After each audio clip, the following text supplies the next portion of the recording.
I just want to let you all know that we're waiting for a final member, and as soon as he gets here, we'll get started. It shouldn't be too long.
So we just heard from our missing member, and he's on his way, maybe 5 minutes-ish.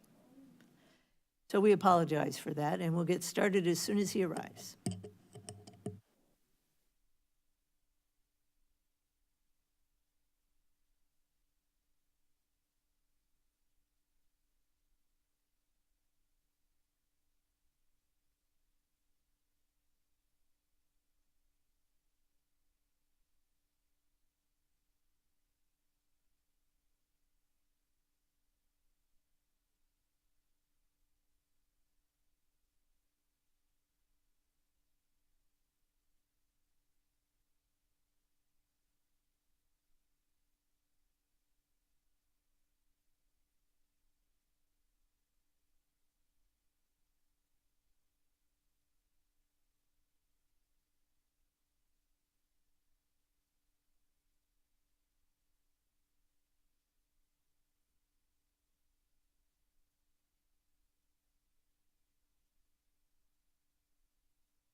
Okay. So we have a quorum now, and we can get started. Tom, can you do a roll call, please? Shalini Smith, Here. Peter Resnick. Here. Bahagan Shiflikan. Jerry Fry. Charles Davidson. Ann Panthen. Here, thank you. We have, hopefully everyone's had a chance to look at the agenda, and we will need approval of that agenda, so we'll need a motion and a second. Move approval of the agenda? I'll second. All in favor? Aye.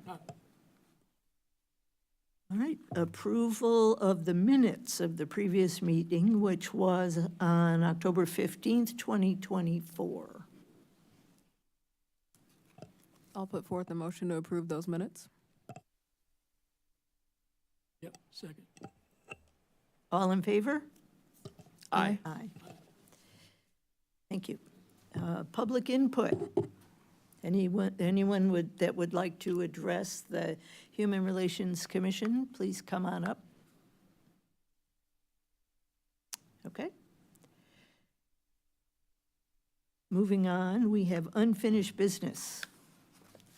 So we have a 1222G complaint update, and I've sent the report, the 1222G report, to the commissioners, to the mayor, and I sent a copy to Melinda Carr, who I think is here this evening.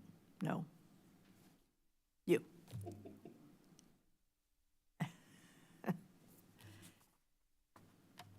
So I will just go through my report. I won't read it to everyone word for word, but sorry, let me pull this up real quick.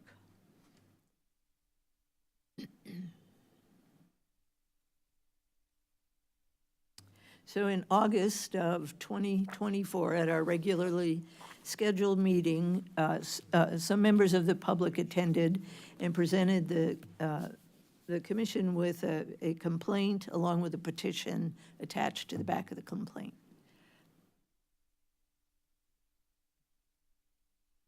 And I took on that investigation myself.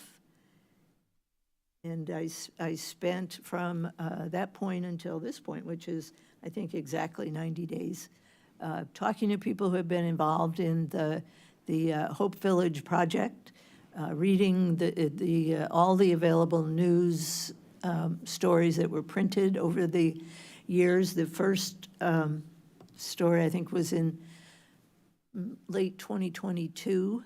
And so I read all of those reports. I spoke to Carol Mitten, the administrator of the city of Urbana. I spoke to Claudia Lenhoff, the executive director of Champaign County Healthcare Consumers. I spoke to Melinda Carr, the interim president of North End United, Deborah Roberts, a resident of Carver Park neighborhood, and also Kevin Garcia, the principal planner and zoning administrator. And in his role, he convened public meetings on this topic. I put together a summary of the complaint and attached that complaint and petition to the report that I sent on. Melinda, you look confused. I didn't send it to you?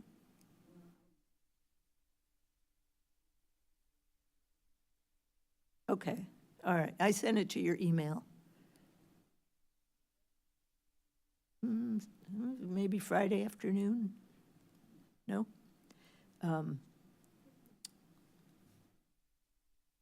So, in looking through all of the information that I had and speaking to the residents and all of the other people that I mentioned,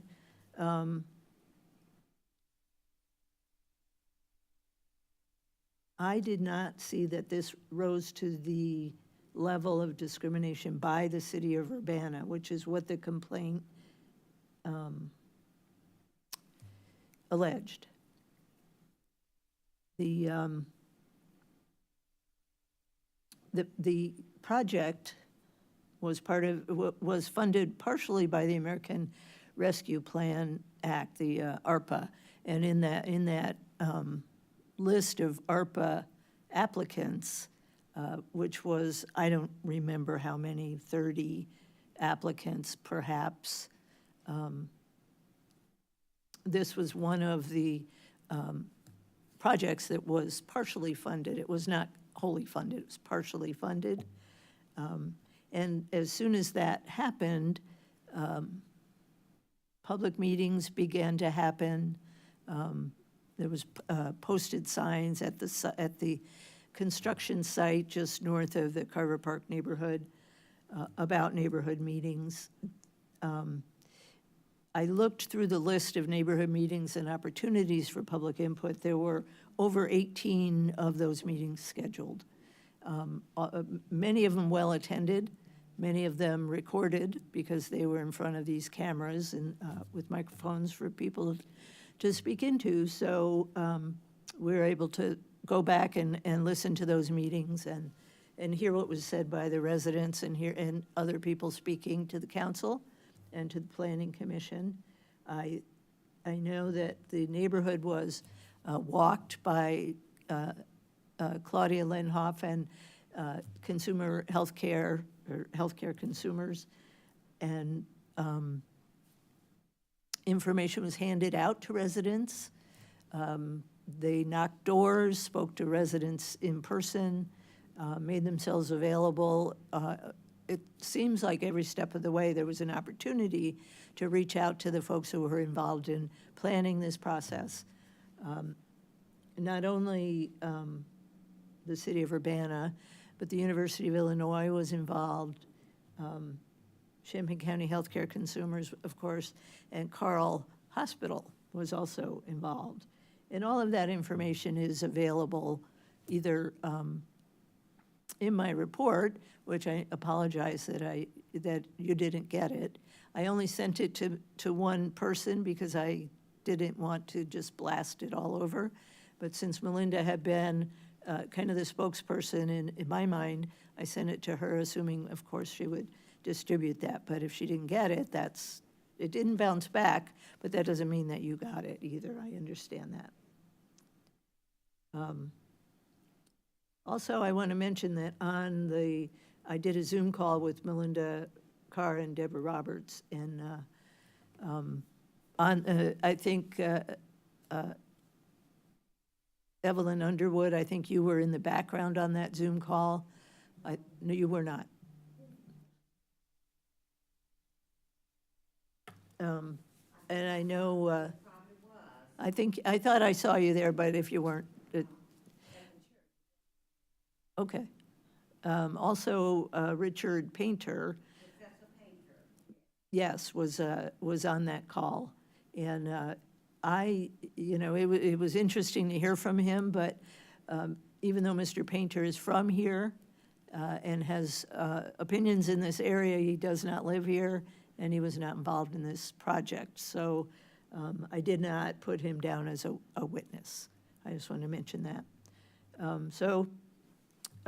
I did not know much about this project other than a couple of things I read in the paper before it started. So I've learned quite a bit about it. And it is clear to me that after the initial project was announced, the Planning Commission, the City of Urbana, and the project, the main project organizations who were involved in it really made extra efforts. And if you speak to Kevin Garcia, he would agree with this. Extra efforts were made to make sure that the neighborhoods were aware of what was going on.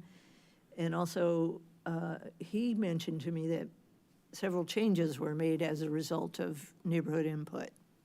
And I will send this back to all of the emails that I have so that you all can see it. We'll also be talking about this at the November 25th City Council meeting. We'll present this to the mayor and the city council. Kevin Garcia told me that the requirements for this kind of development require a couple of public meetings, and it was his opinion that the meeting schedule was way above and beyond things that he had seen before in his position here at the city of Urbana. And he also told me that had that property been sold to a developer like Green Street Realty that was just going to put up apartments, they would not have had to check in with the neighborhood at all. I mean, they might have done it, but they did not have to. So he felt like the opportunity for the community to provide input was adequate and above adequate, if that's even a term. So it is my finding, and I have gathered as many facts as I think are out there. It is my finding there's no probable cause for, to consider that the city of Urbana was discriminatory in their funding this and supporting this as it goes forward. A no probable cause finding means there's insufficient evidence to support the claim. So that is my report, and I apologize that you did not get it ahead of time. I sent it, and I will send it again.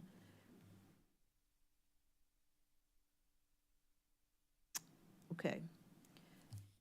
Commissioners, we are now to either discuss this or we can vote to accept it.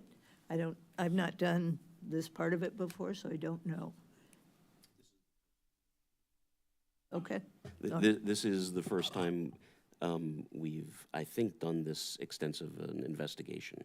Okay. There were a few email ones that we had before, but Okay. Nothing of this sort, so. Okay. Well, do any of the commissioners have questions or concerns about this? Pete? So I read over the report. You know, one of the things that I think we can't make a determination of is whether there is something more systemic. Right. Particular neighborhoods that get treated differently over long periods of time for all sorts of structural reasons. But unfortunately, the way the ordinance is written, it is very much about individual acts. And, you know, the kinds of reviews we've done in the past for cases have been about whether a respondent has, you know, committed an individual act of discrimination or a series of acts of discrimination. So I don't know that you could have found significantly differently. I'd certainly be willing to accept the report and have you present this to City Council. I'll let others make comments before, you know, I make a motion. Any other comments on the report or questions? No. I haven't read it, so I won't comment. You weren't able to see it? Okay, all right. All right, well, Pete, I guess you can make that motion. So I'll move to accept the report as submitted. I will second the report. All right, all in favor? Aye. Aye. Aye. All right, thank you.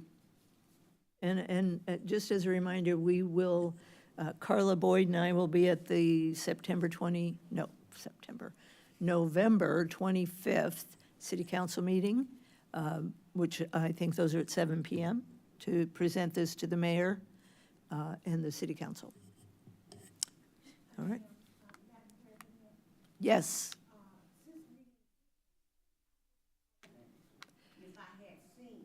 Okay.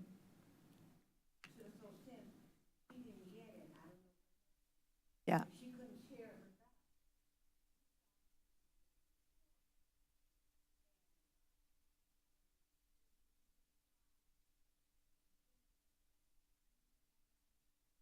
He's out of town today.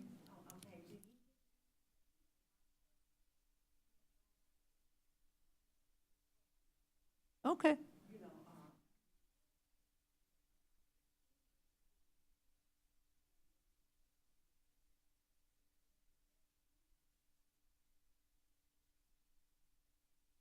So, given that this is going to go before City Council on November 20th, I certainly think that if there are additional comments that the public wants to make, you all want to make in general, certainly,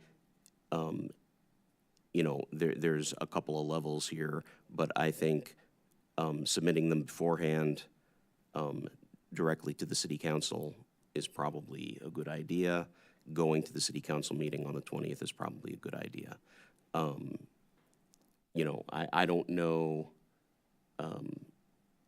perhaps we should come up with some method where, Tom would send out the report to, the individuals specifically, and we should probably include that in our procedures somehow. Okay.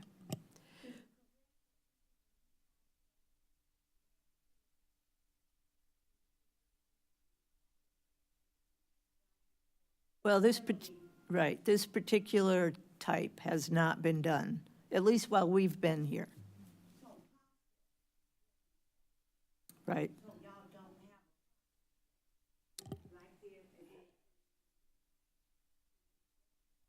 We do have a process, and after the meeting, I'll show you the specifics.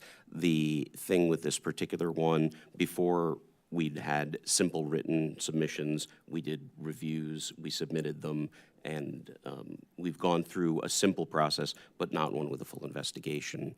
But we've certainly used the process exactly this way at least 3 or 4 times before.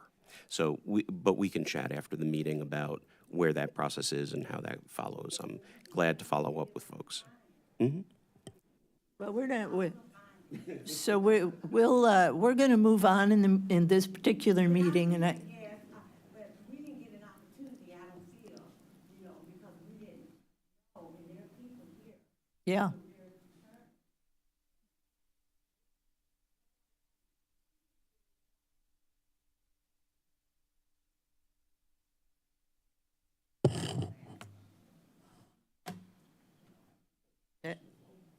Yes, so we are going to move along.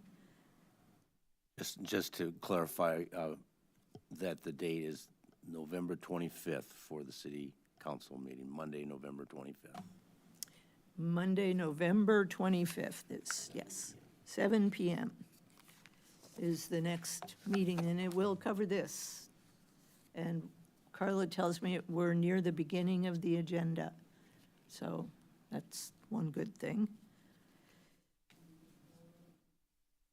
So we are going to move along to the 2020, scheduling the 2025 monthly meetings, which we got a list in our packet of those dates. And Tom, I think Vahagan was the one we were hoping to hear from.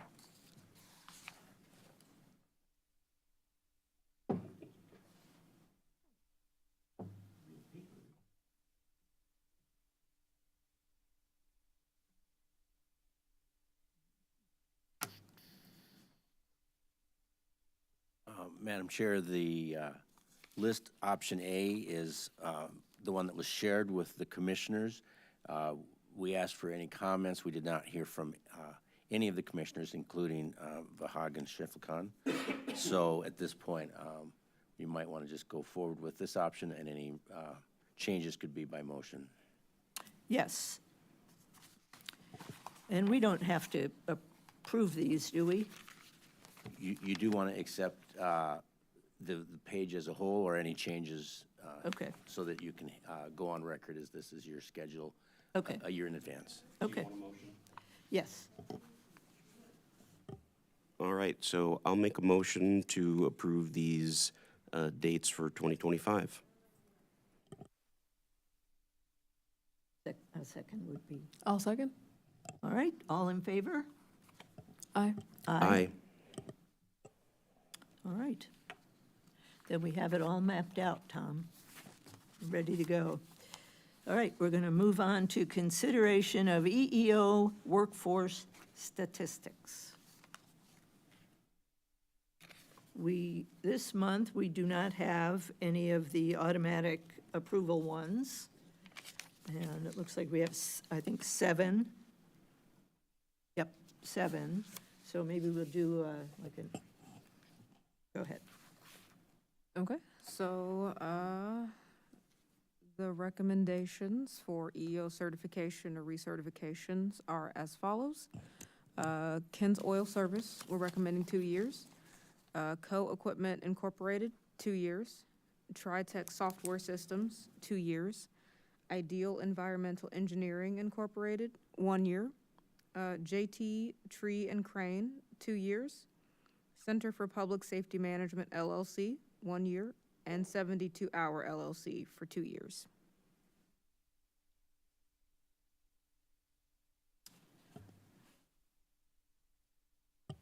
I'll second that as a motion.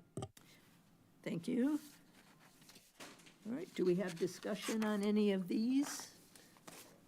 The only one that caused me any concern was but after reading over the packet, it's clear they are making good faith efforts to do something. It's a relatively small population. The numbers are, not good, especially considering county-wide.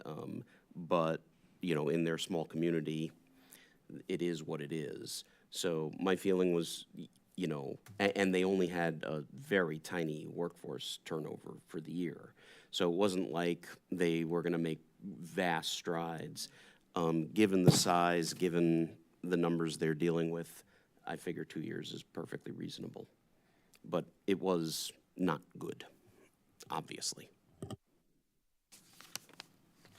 And where are they located? Oh, Rochester. In Rochester, Illinois, so in Sangamon County, like out in Sangamon County. Out. Okay, Yeah. yeah. Okay. Are there any other comments on, no? Charles, you weren't able to open this either? Okay. But I think Tom is going to help work on that. We have been working on it, and we found out today that Charles still had not had a connection to the email that we thought he'd had along the way, so. Okay. All right. All right, well, there's no more discussion. All in favor of accepting the workforce packets as Shalini outlined them? Aye. Aye. Aye. All right, thank you. Officers' report. I have Carla's officers' report because she is not with us tonight. So, Carla had a formal complaint. There is one active complaint about whether a property owner denied a prospective tenant housing based on a criminal record.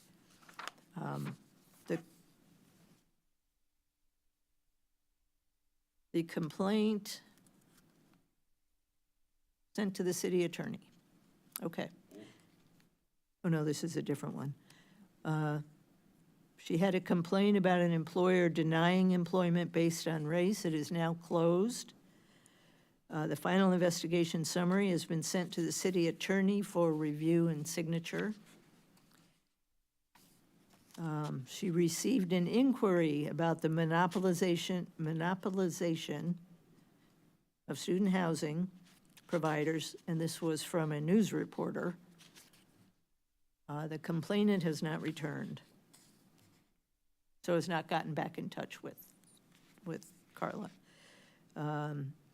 Carla attended the Midwest Leadership Institute seminar, and it's called Leadership in Practice, Exploring the Culture of Cruelty in Our Modern Society.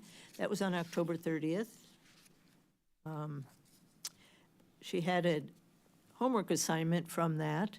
She was to read an article by David Brooks titled How America Got Mean, and discussion about the article during the seminar focused on leadership.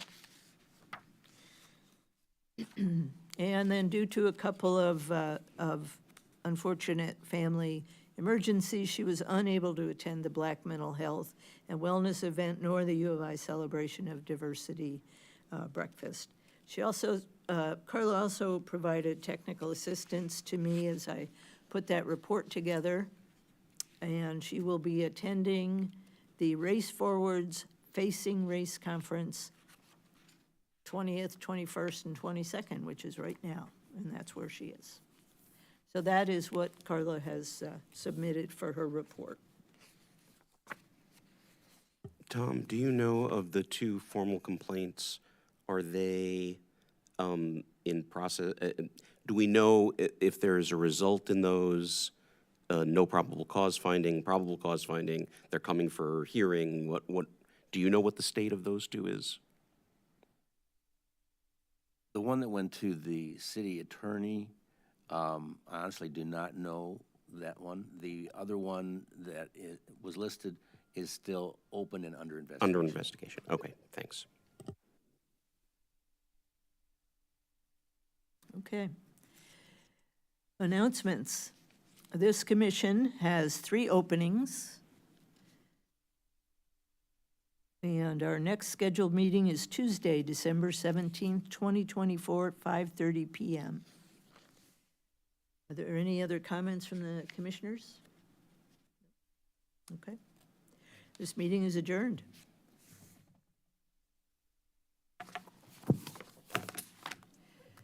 Melinda, I